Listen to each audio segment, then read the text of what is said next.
എല്ലാവർക്കും നമസ്കാരം. കുട്ടികളും മുതിർന്നവരും ഒരുപോലെ ഇഷ്ടപ്പെടുന്ന മാംഗോ ഫ്രൂട്ടിയുടെ റെസിപ്പിയുമായാണ് ഞാനിന്ന് വന്നിരിക്കുന്നത്. ഇപ്പോൾ മാങ്ങയുടെ സീസണായി തുടങ്ങി. അപ്പോൾ നമുക്ക് ഈ സമയത്ത് വേനൽക്കാലത്ത് ഇത് കഴിക്കാൻ ഒത്തിരി നല്ലതാണ്. നമ്മൾ ഹോം മെയ്ഡായിട്ട് തയ്യാറാക്കണതുകൊണ്ട് ഇതിൽ യാതൊരു പ്രിസർവേറ്റീവ്സും ചേർക്കണില്ല. മാങ്ങയും പഞ്ചസാരയും മാത്രം ആഡ് ചെയ്തിട്ടാണ് നമ്മൾ തയ്യാറാക്കുന്നത്. മാത്രമല്ല ഇത് 2 ആഴ്ചയൊക്കെ കേടുകൂടാതിരിക്കും.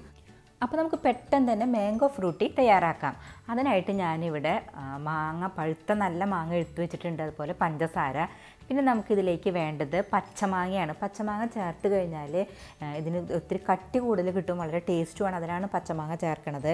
പിന്നെ ഞാൻ പച്ചമാങ്ങയുടെ ഒരു ഷേക്കിൻ്റെ വീഡിയോ ഞാൻ ഇട്ടിരുന്നു, കാണാത്തവർ ദയവായി കാണുക. അത് നല്ല അടിപൊളി ഒരു ഷേക്കാണ്. അപ്പോൾ ഞാനിവിടെ പച്ചമാങ്ങയും അതുപോലെ തന്നെ പഴുത്ത മാങ്ങയും കട്ട് ചെയ്ത് വെച്ചിട്ടുണ്ട്. നല്ല പഴുത്ത മാങ്ങയായിരിക്കണം നമ്മളിതിനായിട്ട് എടുക്കേണ്ടത്. അതിപ്പോൾ ഇന്ന മാങ്ങയെന്നില്ല, നമ്മളുടെ വീട്ടിലുള്ള സാധാ മാങ്ങയായാലും കുഴപ്പമില്ല. പക്ഷെ നല്ല മധുരമുള്ള നല്ല പഴുത്ത മാങ്ങയായിരിക്കണം. നമ്മൾ മധുരം കുറവാണെങ്കിൽ അതിനനുസരിച്ച് നമുക്ക് പഞ്ചസാര ആഡ് ചെയ്യേണ്ടി വരും.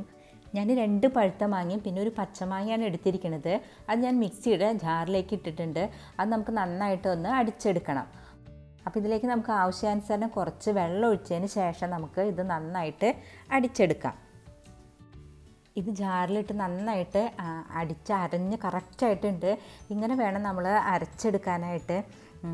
കാരണം എന്താണെന്ന് വെച്ചാൽ ഇതിൽ കഷ്ണങ്ങളൊക്കെ ഉണ്ടെന്നുണ്ടെങ്കിൽ നമുക്കത് കടിക്കും, പിന്നെ അത് അരിക്കേണ്ടൊക്കെ വരും. അരിക്കണോണ്ട് കുഴപ്പമില്ല, പക്ഷേ നമ്മളുടെ അളവിനൊക്കെ വ്യത്യാസം വരും. അതുകൊണ്ട് നമ്മൾ ആവശ്യാനുസരണം വെള്ളം ഒഴിച്ചിട്ട് നന്നായിട്ട് അരച്ചെടുക്കണം. ഇത് വേണമെന്നുണ്ടെങ്കിൽ നിങ്ങൾക്ക് കുക്കറിലിട്ടിട്ട് വിസിലടിച്ച് വേവിച്ചതിന് ശേഷം അരച്ചെടുക്കാം, അങ്ങനെയും ചെയ്യാം. ഞാനിപ്പോൾ ഇതിങ്ങനെ അരച്ചതിന് ശേഷമാണ് ഞാനിത് വേവിക്കുന്നത്, അതുകൊണ്ട് ഫസ്റ്റ് അങ്ങനെ ചെയ്യണില്ല. ഇത് മാംഗോ പൾപ്പിൻ്റെ രൂപത്തിലാണ് നമ്മൾക്ക് കിട്ടിയിരിക്കുന്നത്. ഇതിപ്പോൾ മാംഗോ ജ്യൂസ് ഉണ്ടാക്കാനായിട്ട് നമുക്കിതിലേക്ക് ആവശ്യാനുസരണം കണ്ടൻസ്ഡ് മിൽക്കും ഐസ് ക്യൂബ്സും ഇട്ടതിന് ശേഷം ഒന്ന് മിക്സിയിൽ ജസ്റ്റ് ഒന്ന് കലക്കി വെച്ച് കഴിഞ്ഞാൽ നമുക്ക് അടിപൊളി മാംഗോ ജ്യൂസ് കിട്ടും. പക്ഷെ അത് അത്ര നാൾ ഇരിക്കില്ല. പക്ഷെ നമ്മൾ ഈ മാംഗോ ഫ്രൂട്ടി ഉണ്ടാക്കുകയാണെങ്കിൽ നമുക്ക് 2 ആഴ്ച കേടുകൂടാതിരിക്കും. നമുക്കിനി മാംഗോ ഫ്രൂട്ടി തയ്യാറാക്കാനായിട്ട് പഞ്ചസാര ലായനിയുടെ ആവശ്യമുണ്ട്. അതിനായിട്ട് ഞാനൊരു പാൻ വെച്ച് അതിലേക്ക് 2 കപ്പ് വെള്ളം ഒഴിച്ച് കൊടുത്തിട്ടുണ്ട്. ഇനി നമുക്കതിലേക്ക് 1 കപ്പ് പഞ്ചസാര ആഡ് ചെയ്യണം. വെള്ളം നന്നായി തിളച്ചതിന് ശേഷം മാത്രമേ നമുക്ക് പഞ്ചസാര ആഡ് ചെയ്യാൻ പാടുള്ളൂ. അപ്പോൾ പഞ്ചസാരയുടെ അളവ് എന്ന് പറഞ്ഞാൽ മാങ്ങയുടെ മധുരത്തിനനുസരിച്ചിരിക്കും. ഞാനിപ്പോൾ 1 കപ്പ് പഞ്ചസാര ആഡ് ചെയ്ത് നോക്കുന്നുണ്ട്.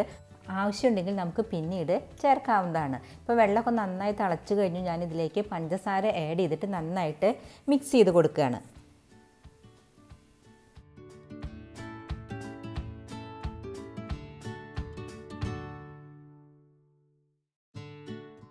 പഞ്ചസാര നന്നായിട്ട് അലിഞ്ഞ് കറക്റ്റായിട്ടുണ്ട്. ഇനി നമുക്കിതിലേക്ക് 1 സ്പൂണ് ചെറുനാരങ്ങ നീര് ആഡ് ചെയ്യാം. പഞ്ചസാര കട്ടയാവാതിരിക്കാൻ വേണ്ടിയിട്ടാണ് ഇത് ചെയ്യണത്. ഇത് ഓപ്ഷനിലാണ്, താല്പര്യം ഉണ്ടെങ്കിൽ ചെയ്താൽ മതി. ഇങ്ങനെ ചെയ്ത് കഴിഞ്ഞാൽ പഞ്ചസാര കട്ടയാവില്ല. അപ്പോൾ നമുക്ക് ഇതിലേക്ക് നാരങ്ങ നീര് ഒഴിച്ച് നന്നായി മിക്സ് ചെയ്യാം. അതിനുശേഷം നമ്മൾ അരച്ച് വെച്ചിട്ടുള്ള മാംഗോ പൾപ്പ് നമുക്കിതിലേക്ക് ആഡ് ചെയ്തിട്ട് നന്നായിട്ട് മിക്സ് ചെയ്ത് കൊടുക്കാം.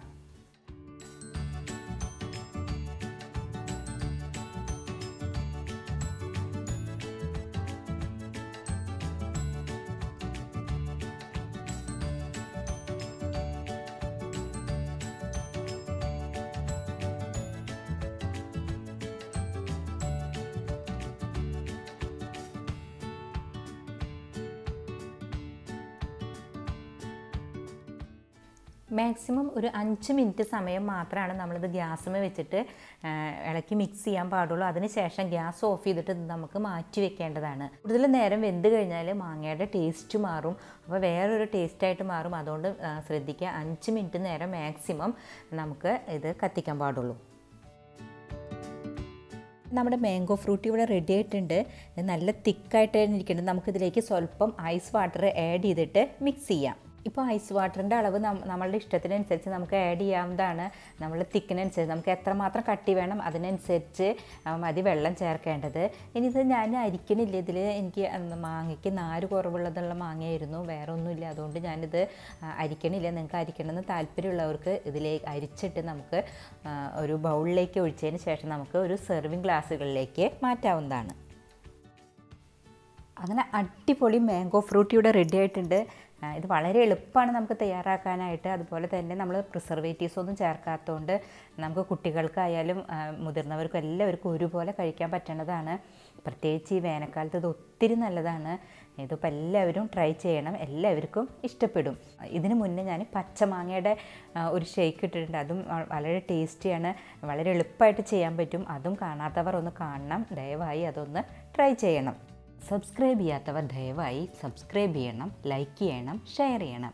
കൂടാതെ ബെല്ലൈക്കൺ ഒന്ന് ക്ലിക്ക് ചെയ്യണം. നിങ്ങൾക്കിതുമായി ബന്ധപ്പെട്ട എല്ലാ അഭിപ്രായങ്ങൾക്കും നിർദ്ദേശങ്ങൾക്കും താഴെ കമൻറ്റ് ചെയ്യാവുന്നതാണ്. അല്ലെങ്കിൽ മെയിൽ ഐ ഡിയിലേക്ക് മെയിൽ ചെയ്താലും മതി. നന്ദി, നമസ്കാരം.